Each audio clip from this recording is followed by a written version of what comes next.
నేను మీతో ఒక మాట మనవి చేస్తాను, కొంచెం జాగ్రత్తగా పట్టుకునే ప్రయత్నం చెయ్యండి. ఒక శివలింగానికి అభిషేకం చేసిన వాళ్ళకి ఫలితం వస్తుందా, చూసిన వాళ్ళకి ఫలితం వస్తుందా, రుద్రమంత్రాల్ని జపం చేస్తే వస్తుందా, రుద్రమంత్రాన్ని పైకి చదివితే వస్తుందా అని అడిగారు అనుకోండి, ఈ అనుమానం వస్తుందని యజుర్వేదంలో శ్రీరుద్ర ప్రారంభంలోనే దీనికి వివరణం చేశారు. అసలు శివలింగానికి అభిషేకం చేస్తే లోకం ఎందుకు చల్లబడాలి అంటే, అక్కడ జరుగుతున్నటువంటిది కేవలం శివలింగానికి అభిషేకం అని అనుకోకూడదు.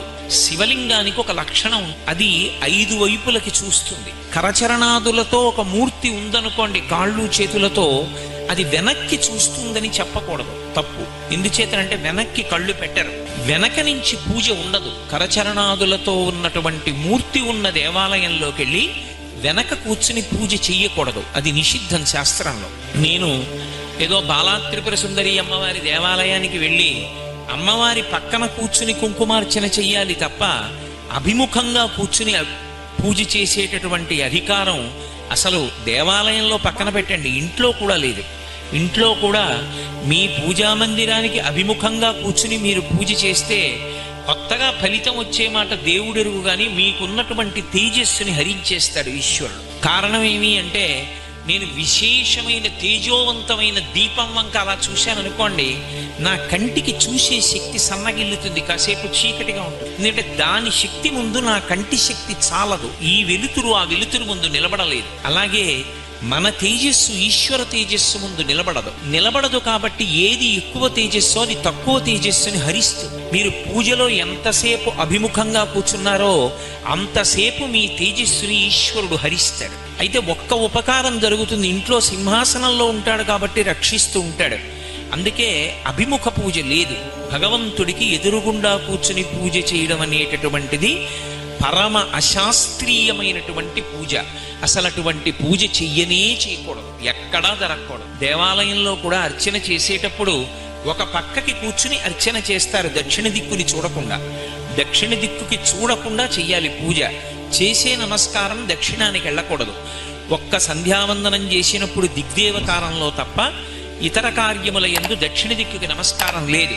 అందుకే మహాత్ములు శరీరం విడిచిపెట్టినప్పుడు వాళ్ళ యొక్క సమాధి మీద శివలింగం ఉంచితే అధిష్టానం అంటారు, తులసి చెట్టు ఉంచితే బృందావనం అంటారు.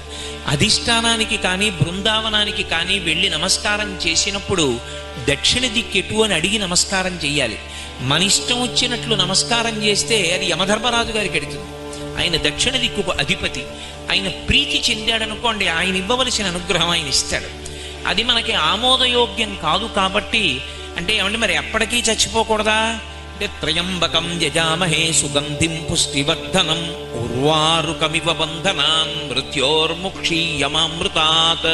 ఈ శరీరము ఋతుమంతము కావాలి అంటే దీనిలో ఉండి ధర్మానుష్ఠానం చేసి భక్తితో జీవించి భక్తితో కూడినటువంటి కర్మాచరణము వలన ఈశ్వరుని యొక్క అనుగ్రహంగా జ్ఞానాన్ని పొంది ఆ జ్ఞానము వలన ఈ శరీరము నేను కాదు ఆత్మ అనేటటువంటి అనుభవంలోకి వచ్చి తాను ఆత్మగా ఉండి శరీరం పడిపోతున్నప్పుడు ఏ విధమైనటువంటి ఉద్వేగం లేకుండా సాక్షిగా చూస్తూ శరీరాన్ని విడిచిపెట్టాలి. అది ఎలా విడిచిపెట్టాలి అంటే, ముచిక నుంచి చాలా తొందరగా తనంత తాను విడిపోయే పండు ఈ లోకం మొత్తం మీద ఒక్కటే, దోసపండు ఒకటే విడుతుంది. అలా దోసపండు నేల మీదే కాస్తుంది. దోసపండుని పందిని ఎక్కించరు, దోసపాదు నేల మీదే పాకుతుంది. దోసకాయ పెద్దదైపోయి రంగు మారిపోయి పచ్చగా అయిపోతుంది. పసుపచ్చగా అయిపోయిన దోసపండు ముచిక నుంచి ఎప్పుడు విడిచిపెట్టిందో మీకు తెలియదు. మీరు దగ్గరకి వెళ్ళి పండుని కదిపితే తెలుస్తుంది ముచిక వదిలిపెట్టింది అని, అప్పటి వరకు తెలియదు. అందుకే సనాతన ధర్మంలో చూడండి, ఎక్కువగా ఒక మాట వాడతారు, ఆయన పండిపోయారండి అంటారు, పంటలు పండాయండి అంటారు, పిల్లలు ఆడుకుంటే పంటలు వేసుకోండి అంటారు. ఆఖరికి పరమపద సోపాన పఠము అని ఒక పఠంలో ఆట ఆడితే నా పిక్క పండిపోయిందంటారు. పండిపోవడం అంటే ఏమిటంటే, బలవంతంగా ముచిక నుండి విడకూడదు, తనంత తాను ముచిక నుండి విడిపోవాలి. విడిపోయే ముందు రంగు మారిపోవాలి, లోపల ఉన్న గట్టి పదార్థం అంతా గుజ్జుగా అయిపోవాలి, తీయగా అయిపోవాలి. అయిపోయి తనంత తాను రాలి కింద పడిపోవాలి. దాన్ని పండిపోవడం అంటారు. పండిపోవడం అంటే జ్ఞానం కలగడం. ఆ జ్ఞానం కలిగే వరకు ఈ శరీరమునందు ఉండాలి. అంతేగాని ఇది అసత్యం కదండి అని దీన్ని పడగొట్టే ప్రయత్నం చెయ్యకూడదు. ఆత్మహత్య మహానేరం. అందుకే కాబట్టి దక్షిణ దిక్కుకు తిరిగి నమస్కారం చెయ్యకుండా ఒక్క 3 దిక్కులకే తిరుగుతారు. అందున ప్రత్యేకించి కరచరణాదులతో కూడినటువంటి మూర్తి ఉన్న దేవాలయంలో వెనక్కి వెళ్ళి నమస్కారం అసలు చేయరు, వెనక నుండి పూజ చెయ్యరు. కానీ ఒక్క శివలింగం దగ్గరికి వచ్చేటప్పటికి ఆయనకు ఒక పేరుంది వేదాంతంలో, అరూపరూపి అని పేరు శివలింగానికి. అరూపరూపి అంటే రూపము లేనివాడు, రూపం ఉన్నవాడు. అక్కడ ఏ రూపం లేదా అంటే ఓ రూపం ఉంది. రూపం ఉంది కదా అని కాళ్ళు చేతులు చెవులు ముక్కు నోరు ఉన్నాయా అంటే లేవు. రూపం లేదా అంటే రూపం ఉంది, రూపం ఉంది అందామంటే రూపం లేదు.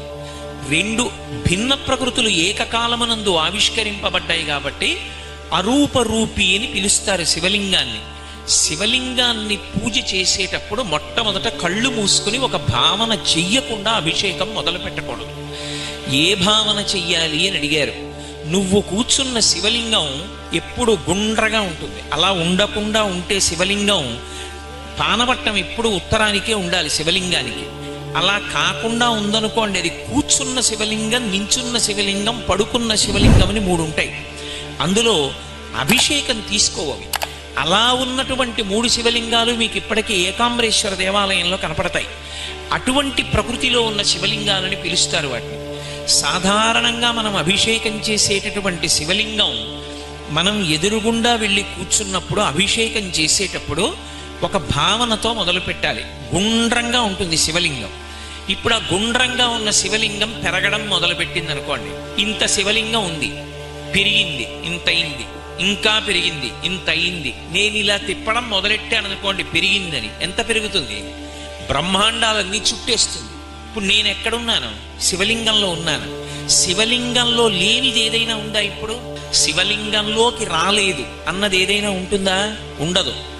మరి అభిముఖంగా కూర్చుని పూజ చేయకూడదు అని నేను అన్నాను. ఇందాక అభిషేకం చేసేటప్పుడు అటు కూర్చున్నారు, ఇటు కూర్చున్నారు, ఇటు కూర్చున్నారు, ఇటు కూర్చున్నారు. మరి ఎటు చూస్తున్నట్లు శివలింగం? అభిముఖం అంటే ఎటు చూస్తోందో దానికి ఎదురు మనం చూడకూడదు అని. ఏదో అమ్మవారి దేవాలయానికి వెళ్ళాను అనుకోండి, అమ్మవారు ఎటు చూస్తోందో తెలుస్తుంది, ఆవిడికి ఎదురుగుండా కూర్చోకూడదు. శివలింగం ఎటు చూస్తోంది? శివలింగం 5 దిక్కులు చూస్తుంది. అందుకే సజ్జోజాత అఘోర తత్పురుష వామదేవ ఈశానములని 5 ముఖాలు. 5 ముఖాలతో చూస్తాడు. తూర్పుకి చూసే ముఖం తత్పురుష ముఖం, దక్షిణాన్ని చూసేటటువంటి ముఖం అఘోర ముఖం, పశ్చిమాన్ని చూసేటటువంటి ముఖం సజ్జోజాత ముఖం, ఉత్తరాన్ని చూసే ముఖం వామదేవ ముఖం, పైకి చూసేటటువంటి ముఖం ఈశాన ముఖం. అందుకే శివలింగానికి అభిషేకం చేసే ముందు ఈ 5 ముఖాల్ని ముందు ప్రార్థన చేస్తారు మనసులో మౌనంగా. ప్రార్థన చేస్తే ఇప్పుడు మీరు శివలింగానికి ఎదురుగుండా కూర్చోకూడదని నేను అన్నాను అనుకోండి, మీరు ఎలా కూర్చోవాలి? అసలు కూర్చోడానికి అవకాశం లేదు. అందుకే శివలింగం దగ్గరికి వచ్చేటప్పటికి మినహాయి. మీరు ఎటు కూర్చుని అభిషేకం చేశారన్న దాన్ని తప్పట్టకూడదు. ఎటైనా కూర్చుని అభిషేకం చేసేయచ్చు. ఎందుకంటే అసలు శివలింగం ఎటు చూస్తోందో అటువైపుకి ఎదురుగా నేను కూర్చోను అంటే మీరు శివలింగం దగ్గర కూర్చోవడం సాధ్యం కాలేదు. అందుకని అన్ని వైపులా చూస్తుంటాడు ఆయన. అన్ని వైపులా చూస్తాడు, అన్నీ ఆయనలోకే వచ్చేస్తాయి. శివాభిషేకం చేసే ముందు మీరు ఎన్ని పదార్థాలు వాడారని కానీ, మంత్రం ఎంత బాగా చెప్పారని కానీ, మీరు ఎన్ని పదార్థాలతో దేని తర్వాత ఏది వాడారని కానీ అన్నదానికన్నా మీరు ధ్యానం ఏం చేశారన్న దాని మీద ప్రధానంగా ఆధారపడి ఉంటుంది.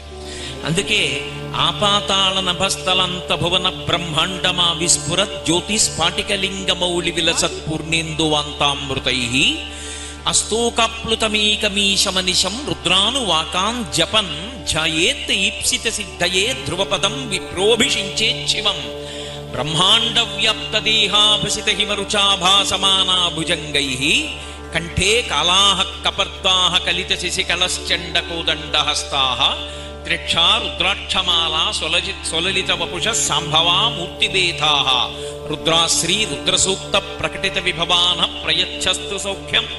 అది నమకం మొదలు పెట్టరు. చమకంలోంచి శంచమే మయశ్చ మే అనుకామశ్చ మే కామశ్చ మే సౌమనసశ్చ మే భద్రంచ మే శ్రేయశ్చ మే వస్యశ్చ మే యశశ్చ మే